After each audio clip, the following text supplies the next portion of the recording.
Greetings and welcome to our guided Power BI project. In this Power BI project, we are going to make a dashboard on toy sales dataset based off 3 cities in the United States. Um, so as always, let's first go ahead and download our dataset, which is essentially an Excel workbook, if I am not wrong. Yes, there it is. So toy dataset. Let's quickly go ahead and import that. Now, there are two ways through which you can connect your workspace to the dataset. One is the import mode, which we are doing right now, where we are copying our dataset from one location into our workspace. There is another way, which is known as the direct query method, where you actually connect your dataset to the workspace instead of copying it from one location to another. This kind of looks unusually small. I am not sure, there's something probably wrong with the data. Let's load it and then we'll take a look. So what I was saying is difference between import mode and direct query mode. So in direct query mode, what we basically do is we connect our workspace to an existing database. Could be like an SQL database, a SQL Server, or like Postgres or Oracle, anything of that sort. Whatever your company actually provides you with, or it could be like a cloud service like Azure's or GCP's.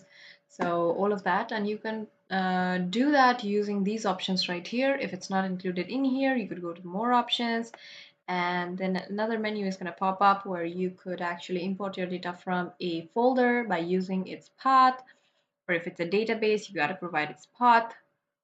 So these are all the options. And you have your Azure platforms and Power Platforms, all of that is there. So that's right. Now our data is in here in our data panel. You can see the columns have been numbered. It's column 1, column 10, column 11. So definitely you can understand that the data needs a lot of cleaning. So here we are in our data view. You can see that we have considerable amount of data. We have a lot of cleaning to do, as I understand, which we are going to do at the Power Query Editor, the most powerful feature of Power BI. We are going to do it using the transform data option in here, and we are going to get rid of empty columns and empty data sets, empty columns and empty cells. So before we could do all of that, we are going to actually talk a little bit about what we are going to do in this data set, what I intend to do. So basically, you can see that we have the name of the city, we have the name of the toy that is selling, and we have a lot of things that is not quite understandable from here. Let's go to the query editor, and I think things will be slightly clearer there. There. Now you can see that this right here, column number 5, is actually the name of our columns. But by mistake, it's probably somewhere down here. So we need to get rid of all of these things. We need to make this row as the name of our columns. Apart from that, you can see that the validity of certain columns is less than 1%. So we need to fix all of that. So I think that's about cleaning. And this is a sales data set. So what we are going to do is basically compare revenues according to, states and cities. And, we are going to compare the KPIs, the key performance indicators like profit and units sold and maybe cancellations. We're not sure, but it's going to be a sales analysis, a time series analysis, all of that, right? So see you in the next part of the project. So in this part of our project, we are going to clean our data. So the first thing that I'm going to do is get rid of the first 3 or first 4 rows. So let's go to the sub options from remove rows, remove top rows. I do want to remove the first 4 rows. I'm going to put in 4 in here. That has gotten the first 4 rows removed. Now what I want to do is I want to make the first row as the name of the column. So I'm gonna go to my home tab, and you can see right here on the top right, you can see this option called use first row as header. I'm going to choose that, and you can see magically the first row becomes the names of all the respective columns. You can also go to the view option and choose column quality. You can tick on column quality, and it also tells us about the validity of our columns. So you can see all of these have a validity of 100%, which means that there are no existing null values or empty cells, which is exactly what we want. You can see that this note column has almost 99% cells empty. So we are probably going to get rid of this because we don't know what this is going to help us do. Oh, store type, definitely you also need to keep a check on the data type, and if the data type identified by Power BI on its own is valid or not. So date has date type of variable. Store name is correct text. Region is again text type. Store type is text type. Product name is text type. Product category is also text type. Unit sold is whole number type. Validity is 100%. Revenue is in decimals. Definitely validity is 100%. Profit is 100%. Validity is 100%. Profit is in decimals. Now the rest of these columns probably just tag along like that. I am not sure why, so I'm just gonna hit shift and select all of these and just remove all of them. So I'm gonna scroll this absolutely to the end. I don't think there is anything else we need. Yeah, so I'm gonna hit shift and I'm gonna remove these columns. So profit is going to be our last column. Now, the next thing I'm going to do is I'm going to firstly name this as our fact table. Now I'm going to create subsidiary dimension tables. Now, how do we do that? First, I'm going to duplicate this table. Now, in this duplicated table, what I want in my first duplicated table is I want this to be a store lookup table. So I'm going to call it store lookup. Right. Now, in this one, what I basically want is the store name, and I do want the store ID. So do we have a store ID? We do not. So I'm going to click on this. We're going to keep store name. Remove other columns is what we want. So I'm going to right click, remove other columns. Now from this, I am going to remove the duplicate entries, right? Remove columns. Let's choose remove rows. I'm so sorry, remove rows. So I am gonna choose remove duplicates. So we're gonna have the unique store names. So this is basically gonna act as our primary key. Now we are going to assign a store ID to each of these store names. Now let's go ahead to add column, and let's add an index column. Right. Let's call this store index or store ID. Store ID, that's right. And yeah, this is going to be 0, 1, 2, 3, 4, 5, 6, 7, 8, 9. So this is the number via which you can refer to this table. Again, I'm going to take the fact table, double click on it, and I'm going to duplicate this. Now this time we are taking a look at regions. I'm going to name this region lookup.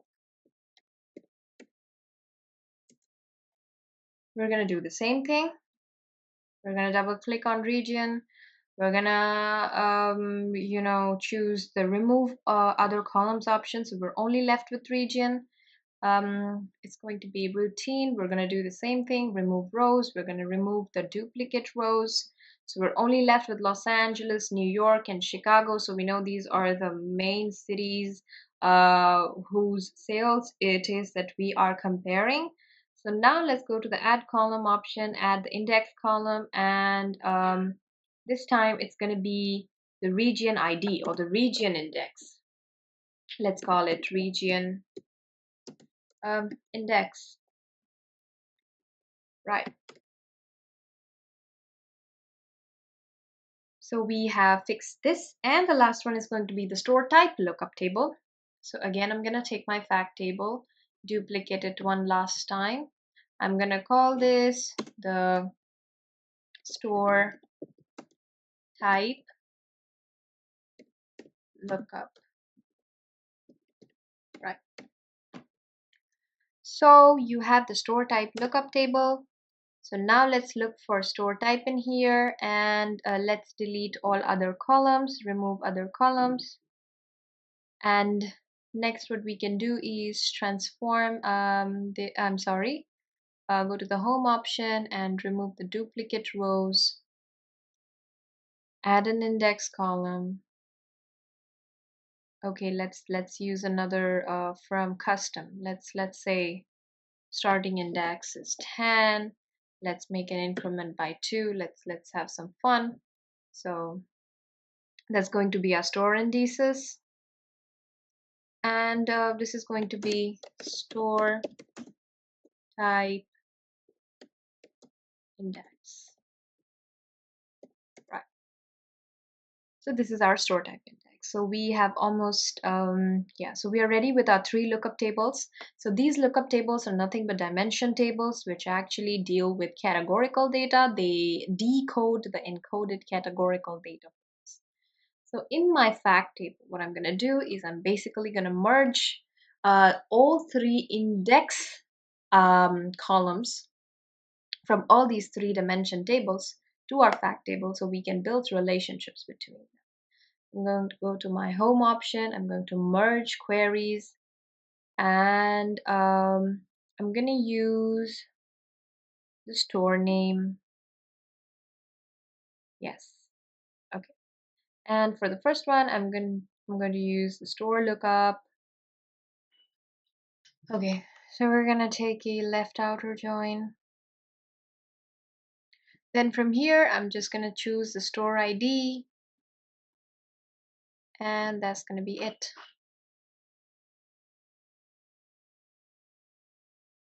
I'm just gonna call it store ID. That's right. We're gonna do the same. So store ID is in here. For the fact table, again, I'm gonna merge queries with let's go with region this time. I'm gonna choose this and that, left outer join. So we've gotten the region lookup table. Again, what I'm gonna need is the region index, correct? I'm gonna rename this region index. And the last query which I am going to merge is with the store type lookup table. So let's get this one, store type. And I'm gonna go to my store type dimension table, use this, left outer join, click on OK. Then again, from this icon right here, I'm going to choose which field it is that I want. I definitely want the store type index. So that's right. And I'm going to make a few changes in the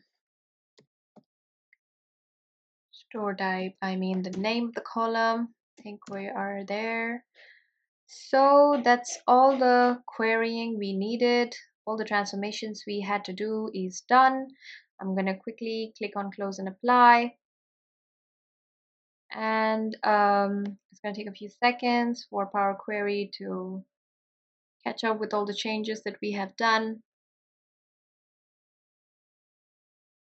Now, the next and one of the most important things to do in here is go to our model view and quickly fix the relationships that need to be done. So what I can see already is that Power BI has already created relationships between the fact table and the fact table and the dimension table. This is known as a star schema. Also, you realize these are all one-to-many functions because this store index in here is actually the So basically, the relationships that have been developed by Power BI are between the names, but what we want is for them to have a relationship between the store IDs. So I'm going to delete these relationships and create my own.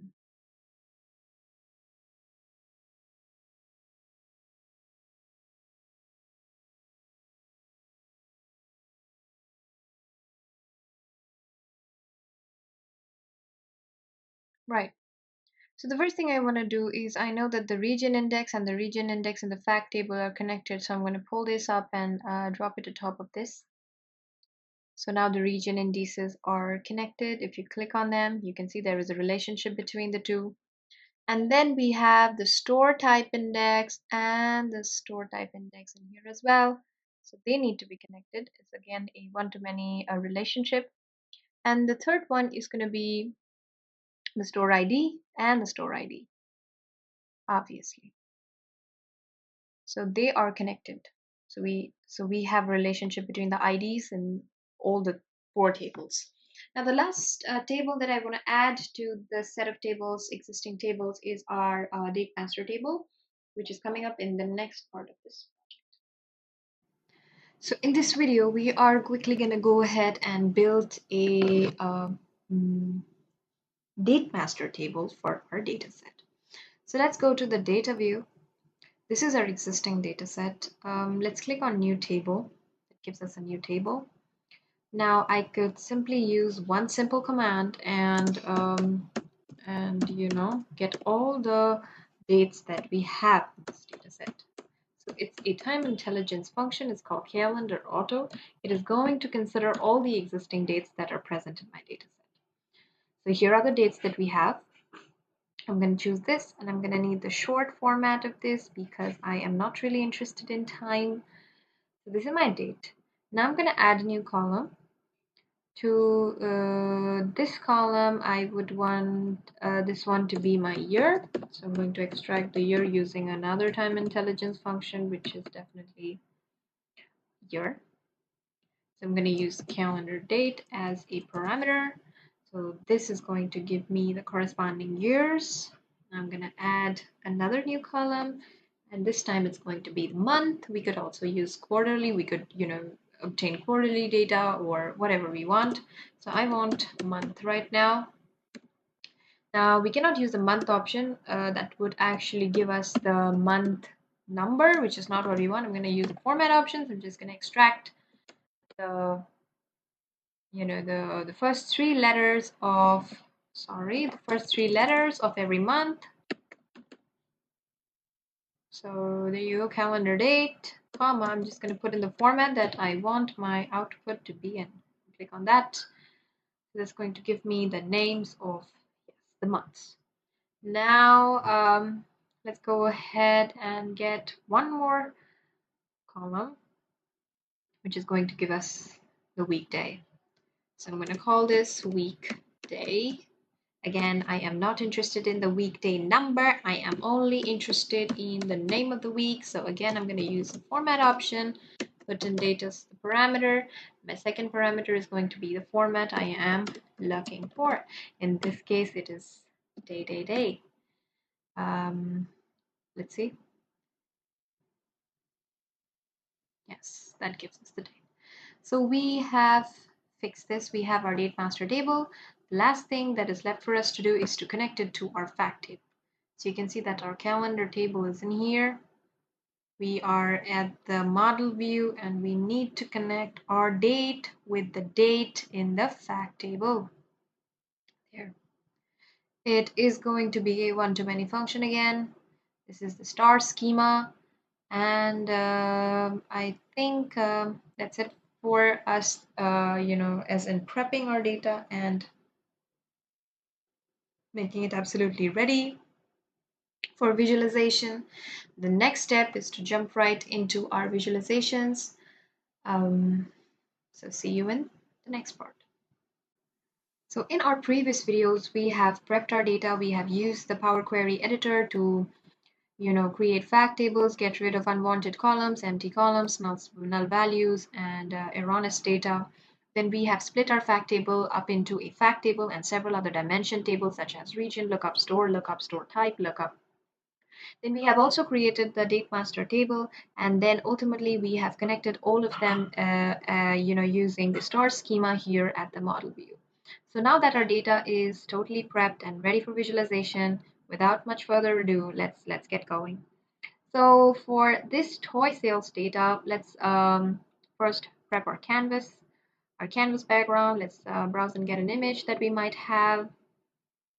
Um, let's use this one. Okay, the transparency is 100%. Let's reduce that, and let's also fix fit. Yeah, so that is it. Now, since we are doing a toy sales data, not really a very fitting background, but that's fine. Let's add a text box. It's a filter. Let's call it toy sales data. Center align this. Let's make it a color white and size it up. The color is white. Let's size this up to 28. Looks good. Now what I'm going to do is I'm going to go to the effects option and I'm going to increase the transparency of this. Yeah, slightly less. Yeah, or a little bit more, I guess. Yep. So that needs to size up. And so there. I think this looks decent. Okay, I could also round the edges a little bit because that is like a very common style that people prefer to do on Power BI. And I'm going to add a shadow to this as well. I'm going to increase the transparency slightly more so it looks a bit more polished. That looks almost right. All right. Now the next thing, which I first and foremost, the most important thing is I'm going to add a card that is going to show us the total revenue, like always, the most important. So for that, we're also going to need to write a DAX query. So that's going to be in my fact table.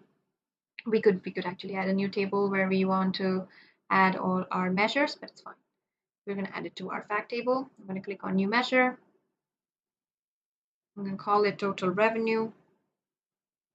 So this is going to be total revenue is equal to sum of, let's see if we got any, yes, fact table. So we've got total revenue now. We're going to add it to our card. There. And simply, I'm just going to copy the format of this table. I'm going to use the format. Did I just get it? I'm sorry. This has to be a card. Yeah, and this is unnecessary here. Just remove that. Move it. Yeah. So this looks good. This looks promising. Okay. Now I do need to change the color of the text. So call out value, it's going to be white for sure, and bold, and slightly bigger. And the category label also should be like a slightly lighter shade of gray. It's a bit more visible and bold. Total revenue. Yes. So now the next thing I'm going to do is, they are very, very important. I'm going to add in two slicers. One is going to be a choice of year, and the other is going to be the choice of city. So you can, look at the performance city-wise, year-wise. So I'm going to add the year straight away. I am going to change it from a slicer to a tile type. I'm also going to remove the slicer header. We don't need it. And I think, okay, we do have only 2 years. So could place it like that, I think. Or should we? Yeah, that's not bad. Okay, let's click on this, use the format painter, and let's paint it on this one.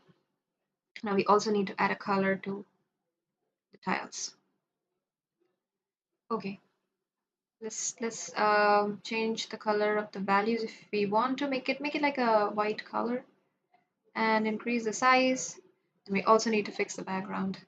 Let's make it a gray. Yes, this looks great actually. Okay, let's increase the size. Looks great again. And I think that's it for the year thing. We can choose a year from here. And the other thing which I want to add for a slicer is a country. I'm sorry, is a city. So instead of actually, we just copy that. Right click on this, copy visual. I'm just going to control V that. Okay, I'm going to place it right below this. And instead of the year, now what I'm going to add is my city, which was the store region lookup. I think it was the region, yes. Yes. So it's Chicago, Los Angeles, and New York. So that's how you could bifurcate your data. Now, if I choose New York, it's going to show me New York's total revenue for the year, Chicago's for that matter, or Los Angeles for the year 2020. So this is super interesting. It's super dynamic. Okay, right. So now the next thing which I am going to do is I'm going to start off with my visualization. So the first most important visualization could be a top 5 products that have been sold on the basis of the revenue generated. So let's get a clustered column chart. Clustered column chart. My x-axis should be product name, and my y-axis should be revenue generated. Yes, and I don't want to actually look at so many. I do want to look at product names of the topmost selling. Let's say the top 5, and my add data fields, my by value of revenue. Apply the filter. I think it's wrong to use sum of revenue. I think we should use average revenue. Yes, again, not sum, but average. I think, yeah, in this case doesn't really matter a lot. So I'm going to change the title here. Is going to be product, high selling products. That sounds better.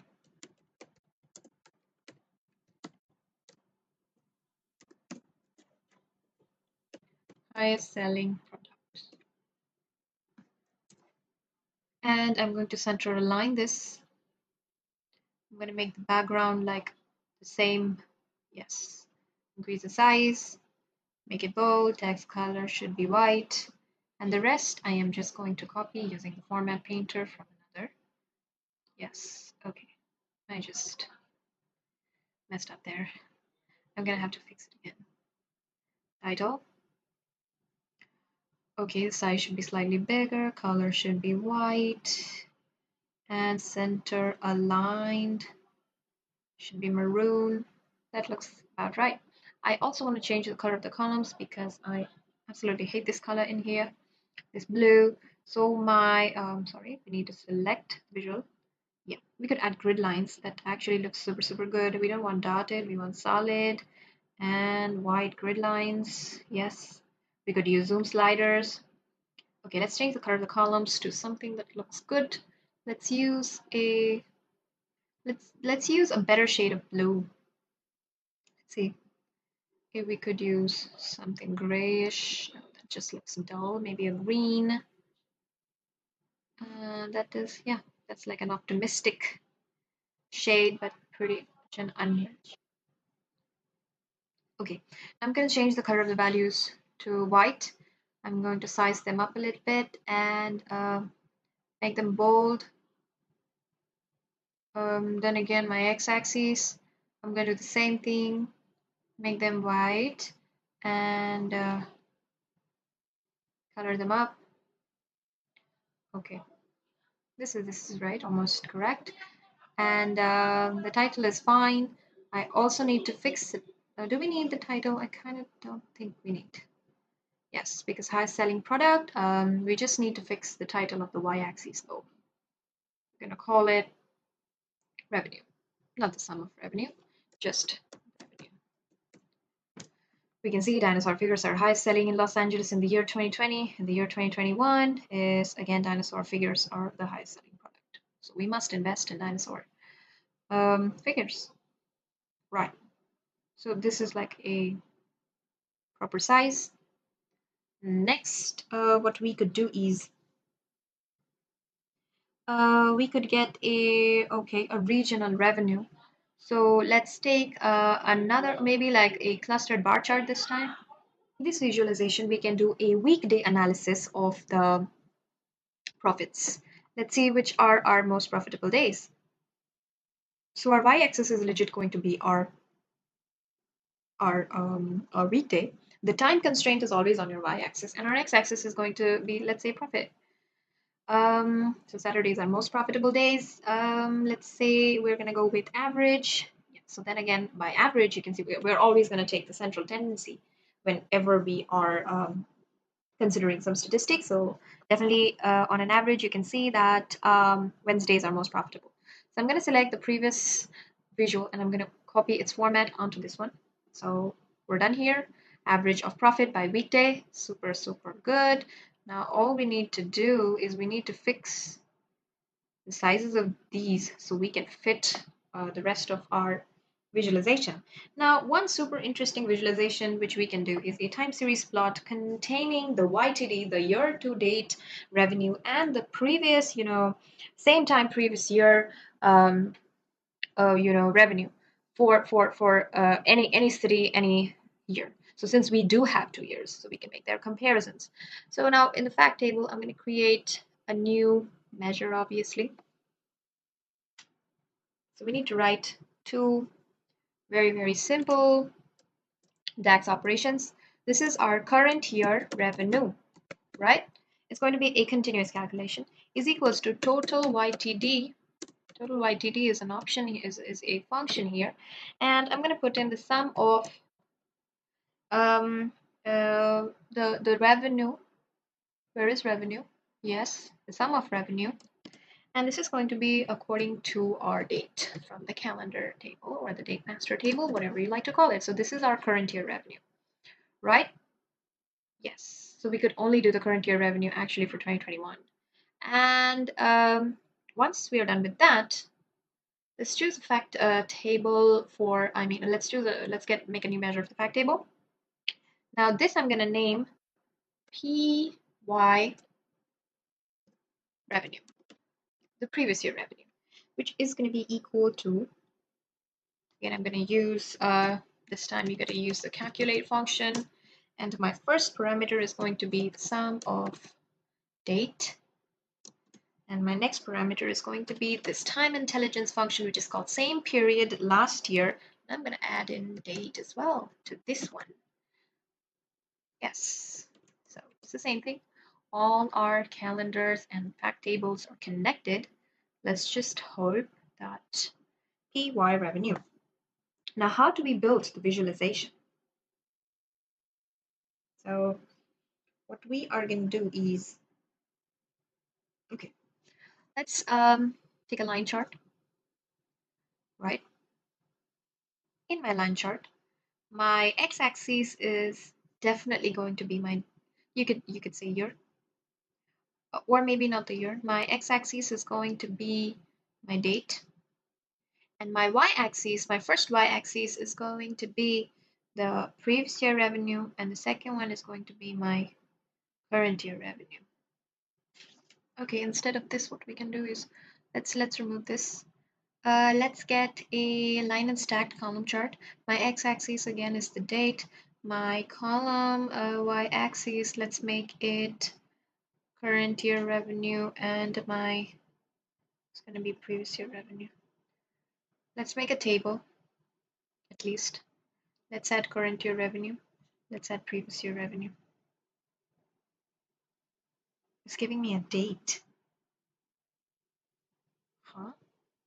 Now, in order to compare our previous year revenue and our current year revenue, I am going to go ahead and create a area chart or a stacked area chart. I think a stacked area chart might work better.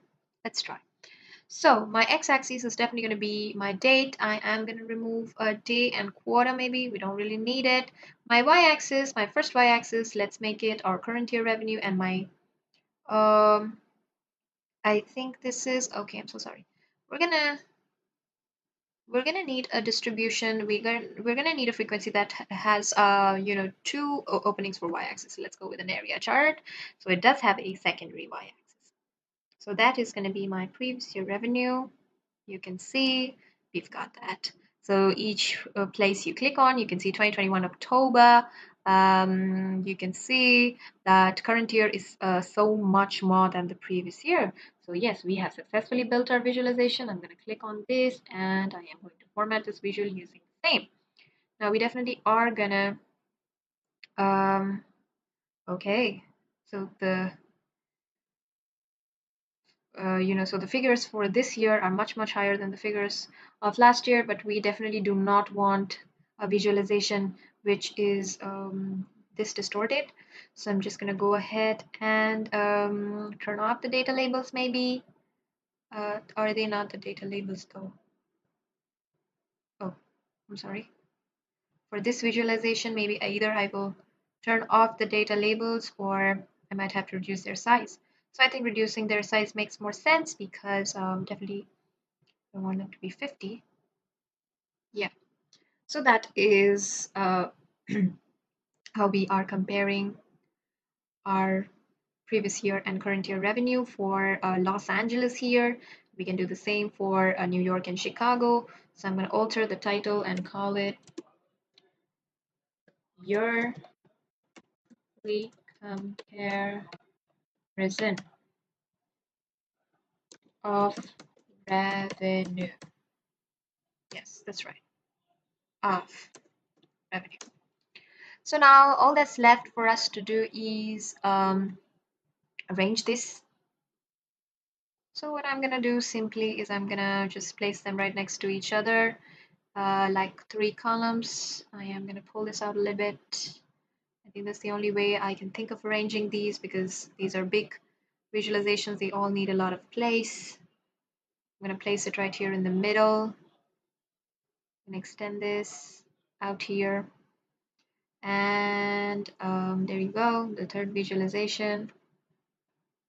So that sums up our toy sales data dashboard. So we have made two slicers so we can change our statistics according to the city. If we can see it for New York, Los Angeles, and Chicago, our total revenue is going to change accordingly. We are also comparing the previous year and our current year revenue for each city and each year. So I think it makes enough sense. That's it for this project. See you in the next one.